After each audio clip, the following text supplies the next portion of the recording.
Subhanallah. Mereka je gini. Ahli kitab dulu dan ahli kitab sekarang sama saja. Ya. Kita katakan asalnya ahli kitab Yahudi dan Nasrani adalah agama Islam. Asalnya.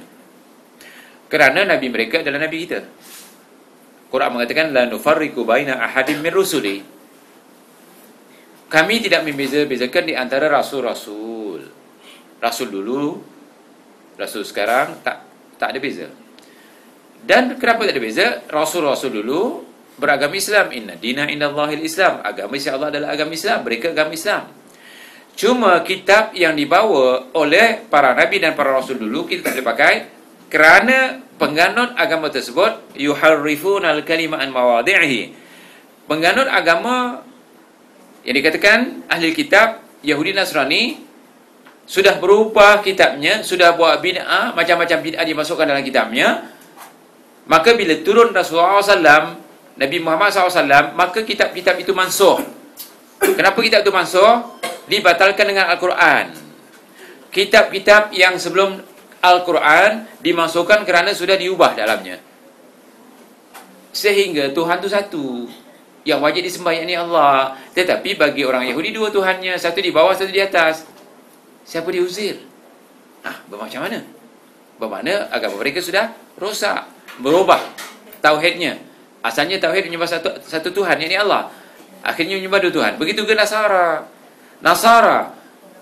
Nabi Isa adalah nabi kita. Nabi Isa tak mengatakan dia anak Tuhan. Dia tak mengatakan bahawa Maryam isteri Tuhan.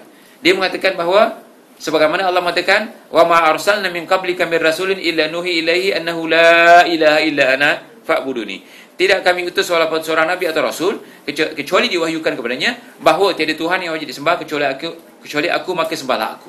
Tapi sekarang bagaimana orang Nasrani dan orang-orang Yahudi mengatakan ada Tuhan selain Allah? Ini bermakna bukan kesalahan nabi, bukan kesalahan rasul, tapi kesalahan ketua-ketua agama mereka setelah nabi mereka wafat. Oleh kerana Allah sayang kepada kita, maka diturunkan Nabi Muhammad rahmatan lil alamin. Bila Nabi Muhammad diturunkan, maka kitab-kitab yang sebelumnya semua masuk. Seperti Umar pernah membaca cebisan Taurat atau Injil.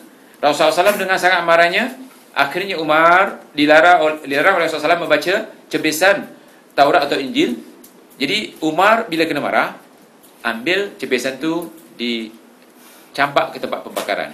Maka ulama salaf mengatakan wajib membakar Taurat atau Injil yang ada di rumah kita supaya jangan dibaca. Untuk apa disimpan? Untuk dibaca, haram baca sebab Rasulullah SAW melarang Umar. Jadi oleh kerana agama mereka itu memang Rasulullah SAW pun sudah tahu bahawa syirik. Tetapi Rasulullah SAW mengecualikan dua. Antaranya, makan sembelihannya dan kahwin dengan perempuan-perempuannya. Laki-laki kita boleh kahwin dengan perempuannya, tetapi perempuan kita tak boleh kahwin dengan laki-laki mereka. Sebab keturunan melalui bapa, bukan mak. Jadi apabila Rasulullah SAW membolehkan kahwin dengan mereka, makan sembelihan mereka, kita hukum kerana syiriknya, kemudian kita tak boleh makan, jangan. Itu kita tak mesti campur. Syiriknya kita tetap katakan syirik. Mereka tetap syirik. Jadi syirik dari kaum Yahudi Nasrani kita boleh makan. Wanitanya kita boleh kahwini, tetapi syirik daripada Majusi tidak boleh. Kenapa? Mereka dikatakan ahli kitab, asalnya mereka ada kitab yang turunnya daripada langit.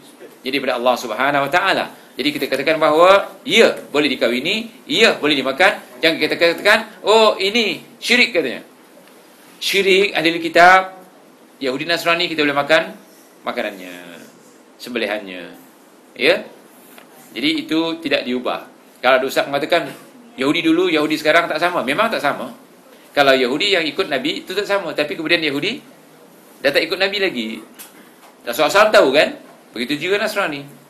Asalnya ikut nabinya, tapi akhirnya bila nabinya wafat, dia tak ikut lagi. Tapi Rasulullah SAW tahu.